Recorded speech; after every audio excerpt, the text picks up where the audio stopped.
And boom, it's 2017. Welcome everybody, we made it through 2016. Give yourself a little pat on the back. That was a very tough year. Okay, now here's where I tell you that I pre-shot this video because we're still drunk from our office Christmas party. I could be dead wrong that we made it out of 2016, and if that's the case, hello alien civilization that's watching this. You got real weird taste. Be you an alien trying to learn more about the extinct creatures that used to inhabit Earth, or a boring regular human survivor of 2016, you'll both be interested to know that 2017 is going to be full of some of the most exciting nerd properties that our geeky little hearts have ever had. I'm Filup Molina, by the way, and I'm gonna walk you through the 2017 nerd calendar that me, Sam, and Whitney put together, and we'll stop along the way on some items of particular interest. Give this a watch to see when your favorite stuff comes back, what I am most excited for in 2017, and if 2017 is even gonna be worth it, or if you should just skip on over to 2018. I'm sure they'll have hover cars by then. We both know that our New Year's baby butts got slapped with a fresh dose of Sherlock. Boom, season 4. It's been 3 years since we've had a full season of Sherlock, and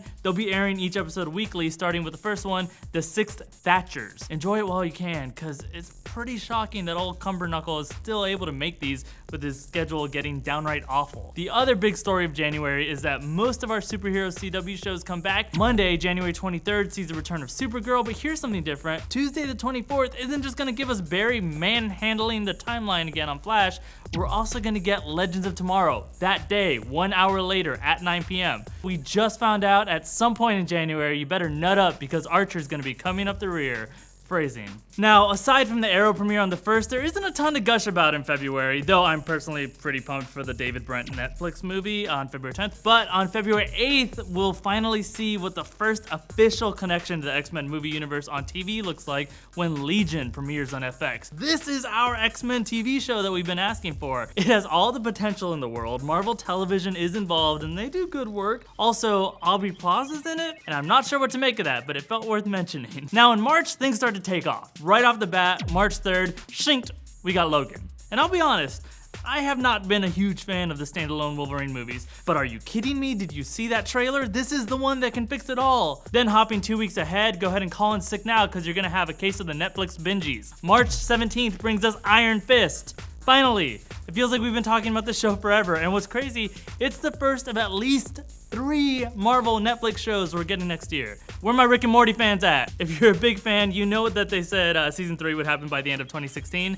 Well, that didn't happen. If you're a big Dan Harmon fan, you probably could have guessed that. Rumor has it that we'll be breaking Rick Sanchez out of maximum security interdimensional prison at some point in March. Mr. Poopy Butthole is not confirmed though. Now, before we march on out of spring, this is a good point to talk about just a few of the games we're pumped about in 2017, because a number of them come out in March. The first one that is looking like a solid March release is Injustice 2. And here's why you need to be excited. Injustice 1, even if you're not a fan of that kind of fighting game, it was actually just a really good DC superhero movie. We've got our fingers crossed that the sequel is gonna tell another engaging story that somehow features Batman, Superman, and the Flash going at it again for a different reason somehow this time. I'm pumped. The other 2 games that are supposed to be by the end of March are Mass Effect Andromeda, which had already been delayed, but would be the first Mass Effect in a long while. And the main reason why a bunch of you are getting Nintendo Switches, it's The Legend of Zelda Breath of the Wild. But yeah, we're not 100% on these dates. Oh, and what the hell, since we're talking game dates already, let's just mention real quick right here, Marvel vs. Capcom Infinite and Red Dead Redemption 2,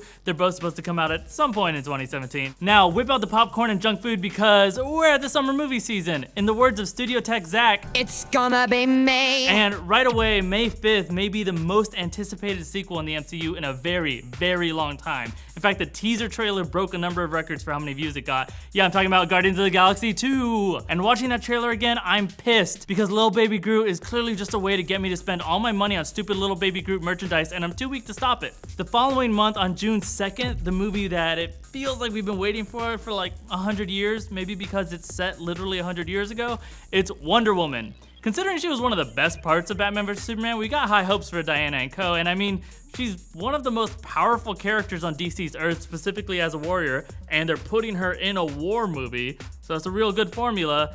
I'm hoping they pull it off. Now, if they don't pull it off, don't worry about it. We just have to wait a little over a month, specifically till July 7th, and our friendly neighborhood Spider-Man can wipe it from our memories. It's Spider-Man Homecoming because cute, it's set during his homecoming at high school. Also, it's an MCU movie. I'll believe it when I'm in my gooey seat with the sticky armrest at my favorite theater, and then the Marvel opening logo plays, and then I see Peter Parker. And as I tear up at just the thought of this, how about maybe we just move forward? July 14th gives us the third of the new Planet of the Apes movies with War of the Planet of the Apes, and it still weirds me out that these movies are actually pretty good, and they're pretty campy at the same time. If you're not sold on being excited about this, I'll remind you that the last one brought us horseback riding, machine gun, double wielding apes, and why am I getting a little teary for this too? Don't know. We get on July 28th, the Dark Tower movie. Guys, if you don't know The Dark Tower, it's a book series by Stephen King, and it's basically his Lord of the Rings saga, his Song of Ice and Fire, if you will. And no one ever thought they'd find a way to make this into a movie, and yet it's happening. And I'm just excited to be there whenever the hell whatever they put up on screen shows up. Speaking of book sagas, you guys know me. You guys know I'm obsessed with Game of Thrones. I'm literally wearing a shirt with a Westerosi map that matches the tattoo that covers my entire back. And while we don't have an exact date for its return, we know it's probably gonna be at some point this summer, later than usual because they had to push it back to shoot during the colder months because winter has finally come to Westeros. And you know what? There's only a few episodes left of this thing and I can hardly talk about it without falling apart. If you're not excited for this, I can't convince you. You just need to know you're missing out on this generation's moon landing, but where the astronauts were also the Beatles. Okay, jumping way forward, the next thing that tickled our little collective nerdian fancies comes our way on October 5th, and that's Blade Runner 2049. The original Blade Runner came out in 1982, and we're getting the sequel 35 years later. That's how hesitant they were to make this movie. Harrison Ford is coming back, and they've added Ryan Gosling, and it's actually the lesser known name that has me pumped. The director, it's Denis Villeneuve, and he just directed Sicario and Arrival. I mean, yeah, they still might fuck this up real bad, but so far so very good. We only have to hang in one more day actually in terms of our calendar here, because the very next day, October 6th, we get another highly anticipated sequel, but this time it's to one of 2014's most fun movies. It's Kingsman: Golden Circle. And that first movie was so good and it had no right to be that good. The church scene. Come on, the church scene. Sure, it feels like it was a popcorn action movie, but it really stuck with me for some reason. And the best part of that movie, Colin Firth, he's back in this one, somehow. Don't ask. I'm just excited because it's a movie about the exact opposite of everything I am. And that's why I go to the movies, to escape myself. Moving on, we got a real powerful November with my man Thor. Yep, November 3rd, finally, Thor Ragnarok. Now, we know what Thor has been up to, hanging with Daryl in New Zealand, of course. I'm actually more excited to see what's going on with Hulk. He's in this, and we're getting bits of World War Hulk in this movie. And is that not enough for you? Okay, I'll remind you, Doctor Strange is gonna be in it too. Damn, I'm giddy for 2017. This is me giddy. It's uncomfortable for me, but exciting. And actually, I'm gonna tone down the giddy a little, because if that superhero team up made me feel all tingly, I wouldn't be able to even talk about the next one without making a huge mess. You know, I regret bringing all this up. This is TMI. I'm just gonna say, holy crap, right after Thor, 2 weeks later, November 17th, we got Justice League. The DC Holy Trinity plus Flash, plus Cyborg, plus Aquaman, and it's the badass Momoa Aquaman. I know DC hit some speed bumps, but the recent Justice League comics are really great, and this movie's supposed to take a lot of cues from them. Also, they're taking cues from Injustice, which I already told you is one of their best movies, even though it's a game. And will they be successful? Yes, sure.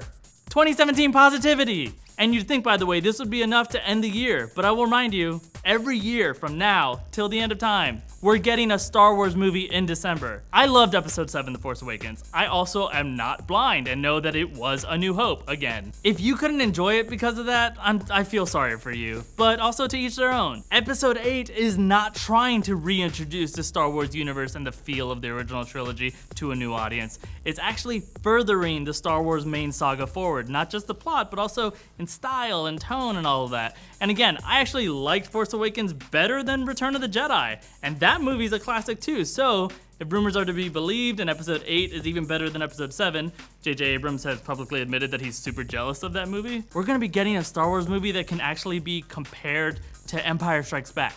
And I don't know what my soul will do with that. I wasn't alive when Empire came out. Now I'm in my nerd prime. It happens to be the only prime that I'm in, but I'm in it. If it's that good, I'm gonna lose my shit. I will do something crazy. I'm actually getting a little worried about myself. Also, my puppy's name is Kylo, and I need to know what happens to that character, because if I don't like it, I'll have to file for a puppy name change, and those take forever to get approved. Alright, so that's it. That's the main stuff we're pumped for in 2017. Oh wait, what? No, that was not it? Can we possibly cram any more into this nerdy as hell year?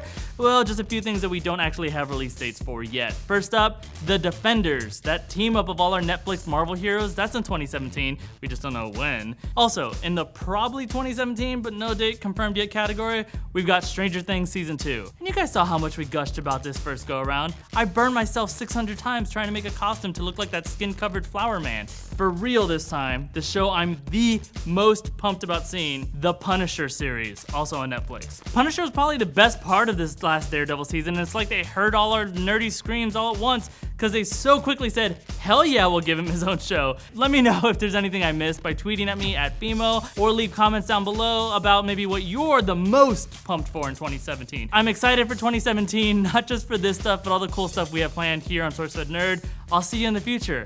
I didn't mention Walking Dead because I've been mad at it. Also, I'm really excited for Silicon Valley. Bye-bye.